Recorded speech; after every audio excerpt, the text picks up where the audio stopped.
अस्सलाम वालेकुम, कैसे हैं आप सब? उम्मीद है आप सब ठीक होंगे और खैरियत से होंगे। Welcome to my vlog. तो आज मैं आप लोगों के साथ शेयर करूंगी अपनी थर्सडे की रूटीन। और यहाँ पे टाइम हो चुका था 12:25 और नॉर्मली भी मेरा उठने का जो टाइम है वो मेरा इतना ही होता है 12, साढ़े 11 से 12 के बीच में मैं उठ जाती हूँ। बेड की जो सिचुएशन होती है वो उठने के बाद कुछ इस तरह से होती है। फिर उसके बाद सबसे पहले जो है वो मैं कर्टन ओपन कर देती हूँ। कर्टन ऊपर करके मैं सबसे पहले वेदर चेक करती हूँ, मतलब मौसम कैसा है, धूप है नहीं है, हवा चल रही है नहीं चल रही। बिकॉज सामने जो जो आपको एक थोड़ा सा दरख्त नज़र आ रहा है, अगर ये बहुत ज़्यादा हिल जुल रहा हो तो इट्स मीन के यहाँ पे हवा है। खैर उसके बाद मैं बाहर आई थी पहले और मैंने बच्चों को जो है वो करसौन दिया था। जितनी देर में वो करसौन खा रहे थे उतनी देर में मैं किचन में आई। किचन मेरा क्लीन था क्योंकि मैं रात को क्लीन करके ही सोई थी। बस जहाँ पे सुबह इनाया को ब्रेकफास्ट बना के दिया था तो वो जो है कटिंग बोर्ड जो है उसको मैंने साइड पे रख दिया था। फिर मैं सबसे पहले क्या काम करती हूँ, मैं फ्रिज से आटा निकाल के रखती थी क्योंकि आटा जो है वो ठंडा होता है और मुझे बच्चों के लिए जो है वो रोटी बनानी होती है। जितनी देर में आटा नॉर्मल हो जाता है उतनी देर में मैं ऐसे करती हूँ कि मैं अपना रूम जो है वो क्लीन कर लेती हूँ। आज क्योंकि थर्सडे था और मुझे अपनी बेडशीट जो है वो भी चेंज करनी थी, तो फिर मैंने सोचा कि मैं ऐसे करती हूँ कि मैं बेडशीट वगैरह जो है वो चेंज कर लेती हूँ। तो यहाँ पे मेरे जो मैट्रेस है इसके ऊपर मैंने वाटरप्रूफ का जो है कवर वो लगाया हुआ है। इससे मैट्रेस जो है वो काफ़ी सेफ रहता है, एटलीस्ट गंदा नहीं होता, कुछ भी नहीं होता। और आज फिर मैंने जो बेडशीट बिछानी थी वो ये वाली थी, येलो कलर की। ये बहुत ही प्यारा सा कलर है, लेकिन नीचे से भी आप इसको यूज़ कर सकते हैं और ऊपर से भी। ये लाइक बेडशीट है। अच्छा, ये वो कॉटन की जो इस तरह का कोई भी ये स्टफ़ नहीं है, इसके अंदर बहुत ही कम क्वांटिटी में पॉलिएस्टर फिलिंग है, तो ये बहुत ही अच्छी है स्पेशली विंटर्स के लिए। बट हमारा तो समर में भी यहाँ पे चल जाती है क्योंकि ऑब्वियसली एसी जो होता है। सिर्फ़ इसको धोने का बहुत बड़ा इशू है, अगर आपके पास मशीन बड़ी है तो उसमें आराम से ये धुल जाती है, वरना फिर आपको बाहर से वॉश करवाना पड़ता है। खैर फिर अब इसके जो मेरे पास 2 पिलोज़ थे और 2 पिलोज़ जो हैं वो पाकिस्तान रह गए थे, वो सिंपल ग्रे कलर के हैं क्योंकि इसमें ग्रे, येलो और वाइट कलर की ये है और ये बहुत ही प्यारा कलर है। तो फिर मैंने सोचा कि जो मैंने बेडशीट पहले बिछाई हुई थी उसके जो पिलो हैं वो भी गोल्डन गोल्डन कलर के ही हैं, तो मैं 2 वो यूज़ कर लेती हूँ कवर, एंड 2 फिर इसके साथ के यूज़ कर लेती हूँ। तो यहाँ पे बेड जो है वो मेरा बन चुका था। फिर उसके बाद क्या था कि कंफर्टर जो है वो मैंने यही वाला यूज़ किया था, गोल्डन वाला, क्योंकि इसको भी ऑलमोस्ट 2 वीक्स ही हुए थे। तो मैंने सोचा अभी ये क्लीन है तो इसको मैं 1 वीक के बाद या 2 वीक के बाद मैं इसको क्लीन कर लूँगी, क्योंकि ये सिर्फ मैं यूज़ करती हूँ, बच्चे तो यूज़ करते नहीं हैं। उसके बाद मैंने स्प्रे कर दिया था, थोड़ी सी फ्रेगनेस आती रही। फिर मैंने सोचा कि मैं आज कर लेती हूँ थोड़ी बहुत डस्टिंग ड्रेसिंग टेबल की। ड्रेसिंग टेबल मेरा गंदा होता ही नहीं है क्योंकि ना ये वुड इतनी अच्छी है कि इस पर ना ही तो कोई डस्ट होती है, ना ही कोई कुछ मतलब ऐसी चीज़ गिरती है। क्योंकि क्या होता है कि मैं अगर कभी कभार भी मैं अगर मेकअप करूँ तो मैं फ़ौरन से जब मेकअप क्लीन करती हूँ वापस आकर कहीं से भी, तो मैं इसको क्लीन कर लेती हूँ। तो इस वजह से मेरा ड्रेसिंग टेबल जो वो बहुत ज़्यादा गंदा नहीं होता। अलबत्ता अगर मैं मिरर की बात करूँ तो वो ज़रूर गंदा होता है क्योंकि उस पर मेरे बच्चे हाथ लगा देते हैं, मतलब कोई भी चीज़ खाई हुई है आके हाथ लगाएंगे। तो यहाँ पे रूम जो है मेरा क्लीन हो चुका था, जस्ट मैंने अब ब्रशिंग करनी थी यहाँ से। फिर मैंने सोचा कि मैं ऐसे करती हूँ कि बच्चों को खाना बना के देती हूँ, लेकिन उससे पहले मैंने अरिया और अबिया को शावर दे दिया। और जब मैं शावर ऑलमोस्ट दे चुकी थी तो इन्हें स्कूल से वापस आ चुकी थी।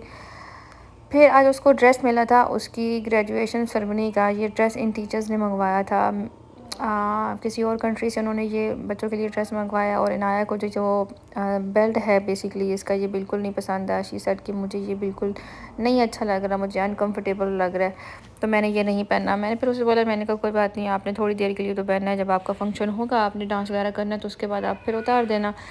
फिर वो कहती है कि भाई उतार के चेक करो तो कैसा लगता है, तो अच्छा लगता है। खैर फिर ये हेयर वाला भी है, एक स्कार्फ सा। इस लड़की को जब मैंने पहनाया तो ये तो बिल्कुल पठानी लग रही थी, लाइक इसकी शक्ल ही टोटली चेंज हो गई। फिर उसके बाद इसने कहा, अबिया ने कहा कि जी मैंने भी पहनना है। तो फिर उसके बाद उसको भी पहनाया, उसकी भी शक्ल टोटली चेंज हो गई। तो इनाया को ये भी नहीं पसंद आया, उसने कहा कि जी मुझे तो ये भी नहीं पहनना। हालांकि जो अरब लड़कियां हैं वो इस तरह की चीज़ें पहनती हैं ऑब्वियसली, बट इसको है नहीं पसंद। अच्छा, टाइम यहाँ पे हो चुका था 1:45 और इनाया के कपड़े वगैरह जो मैंने चेंज करवा लिए थे। फिर उसके बाद मैंने बेसिकली ये मेरा ब्रंच ही होता है, तो मैंने चिकन का सालन गर्म किया था, साथ में सैलेड था, अरिया बिया के लिए ये एग था और इनाया ने लंच किया ही नहीं। यहाँ पे मैंने शावर ले लिया था और टाइम हो चुके थे 5 और फिर मेरे हस्बैंड की कॉल आई कि जी मुझे पिक करने के लिए आ। तो यहाँ पे फिर मैं अबाया पहन के हो गई थी रेडी और मैं जा रही थी हस्बैंड को पिक करने के लिए। फिर वहाँ से हम लोग वापस आए थे 5:45 तक। फिर उसके बाद हस्बैंड जब घर आए तो फिर मैंने उनके लिए बनाया मिल्क शेक। तो बस सिर्फ वही पीते हैं, बाकी हम में से कोई और पीते ही नहीं है। तो मैंने बस एक ही जो है वो एप्पल ले लिया था, देन मैंने उसमें कुछ जो है आलमंड ऐड कर दिए थे। फिर यहाँ पे मैंने उनके लिए मिल्क शेक बनाया, क्योंकि मैंने कहा वो बच्चों के साथ खेल रहे हैं तो जितनी देर में वो खेलेंगे तो उतनी देर में मैं कर लूँगी कुकिंग, क्योंकि मैंने कुकिंग नहीं की थी। मैं दिन में बस लंच करने के बाद अम्मी से बात करने लग गई थी, एंड बट फिर मेरे पास मैंने शावर लिया और फिर बस हस्बैंड वापस आ गए थे, तो मेरे पास टाइम ही नहीं था। तो यहाँ पे खैर मिल्क शेक जब वो रेडी हो चुका था। अच्छा, मैं आज बना रही थी भिंडियाँ, और मैं भिंडियाँ इस तरह से बनाती हूँ। अब प्याज, टमाटर, आलू, मैंने तीनों चीज़ें ले ली थी, उनको मैंने काट के, और फिर उसके बाद मैंने उसमें सारे मसाले ऐड कर दिए थे, ग्रीन चिलीज़ ऐड कर दी थी। अब मैं इसको पकने के लिए रख दूँगी, और क्या होगा कि जितनी देर में ये पकेंगी ना, ये बहुत ही अच्छे से अपने पानी में ही सब चीज़ें जो हैं वो गल जाएंगी। स्पेशली आलू आलू मुझे इसलिए डालने पड़े बिकॉज मैंने बच्चों को खिलाने थे। तो मैं इसको बस इसकी लिड लगा के रख देती हूँ, और फिर मैं भिंडियाँ जो फ्राई नहीं करती। मेरे हस्बैंड को फ्राइड भिंडियाँ जो है बिल्कुल नहीं पसंद, इनको दम वाली भिंडी पसंद है। तो फिर मैंने यहाँ पे भिंडियाँ काट दी, और मैंने भिंडियाँ जो है वो भी ऐड कर दी थी। और आप खुद सोचें कि भिंडियाँ भी मैंने दम पे पकाई हैं, हार्डली 5 से 10 मिनट लगते हैं, और यहाँ पर मेरा सालन जो वो रेडी हो चुका था। तो मैंने फिर भिंडियाँ बनाई थी साथ में, और रोटी जो है वो फिर मैं लेट हो गई थी, तो मैंने कहा रोटी हम बाहर से मंगवा लेते हैं। साथ में मैंने सैलेड बना लिया था, और भिंडियाँ इतने मज़े की बनी थी। अगर आप इस तरह से भिंडियाँ बनाएं, आप सारी चीज़ें एक साथ डालें और आप उनको दम पे कुक होने के लिए रख दें, तो ये बहुत ही मज़े की बनती हैं। खैर उसके बाद हमारा कोई ऐसा प्लान नहीं था, और ऐसा कभी हुआ भी नहीं है कि हम लोग थर्सडे नाइट को कहीं बाहर जाएँ, क्योंकि हस्बैंड आते ही लेट हैं। इस दफ़ा वो जल्दी आ गए थे। तो हमने जाना था लुलु, क्योंकि मैंने इनाया को बोला था कि मैं उसको बना के दूँगी पैनकेक्स, एंड मुझे पैनकेक्स मेकर चाहिए था। तो फिर हमने सोचा कि मैंने पैनकेक मेकर जो है, मैंने एक पैन देखा था जिसमें पैनकेक्स बनते हैं। तो वो काफ़ी एक्सपेंसिव था, वो 70 टू 75 तक था, मैंने एक मार्केट में देखा था। बट लुलु पे जो है ना अक्सर पैनकेक मेकर जो है वो मिल रहे होते हैं, तो मेरे माइंड में था कि हम वहाँ से जाके चेक कर लेते हैं। तो फिर हम लोग लुलु पे आए थे, क्योंकि इनाया को फ्लू है, तो मुझे उसको किसी भी किस्म का ना पराठा इस तरह की चीज़ें देनी नहीं है, और ब्रेड वो खा ही नहीं रही, उसको इन दिनों में ब्रेड जो है बिल्कुल नहीं अच्छी लग रही। तो मैंने कहा कुछ तो उसको कल ब्रेकफास्ट में देना ही पड़ेगा, तो मैं उसको पैनकेक्स बना देती हूँ। मैं तो वैसे भी बना सकती थी, बट मैंने कहा चलो ले लेते हैं। खैर हम लोग गए तो उन लोगों के पास पैनकेक्स जो हैं वो मेकर जो है वो ख़त्म हो चुके थे, क्योंकि ये ऑफ़ चल रहा था इनके पास 30 रियाल का। तो सारी चीज़ें जो हैं वो उनकी पैनकेक्स मेकर जो है वो ख़त्म हो चुके थे। तो फिर जी क्या हुआ कि हमने उसको स्किप कर दिया, एंड देन हमने ले लिया था वॉफल्स मेकर।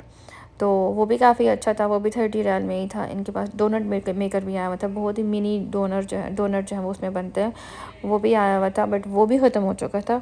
अब यहाँ इनके पास सिर्फ वो पड़ा हुआ था वापस, फिर हमने वो ले लिया। फिर हम यहाँ पे आए थे कस्टमर हैप्पीनेस सेंटर पे, कि ये हर लुलु के पास होता है। यहाँ से आपको वो वारंटी कार्ड क्या होता है, वारंटी कार्ड गारंटी कार्ड जो भी है वो बना के देते हैं। तो वो यहाँ से बाहर से हमेशा बनता है, कोई भी अगर आप इलेक्ट्रॉनिक लेते हैं। यहाँ पे सिक्योरिटी वाला जो है वो बिल चेक कर रहा था, और बस फिर हमने यहाँ से एक ही चीज़ ली। हमारे काम की कोई और चीज़ वहाँ पे थी ही नहीं, और हम लोग बहुत ज़्यादा घूमे भी नहीं। तो आगे देखिए अरे अब यह क्या कर रही है।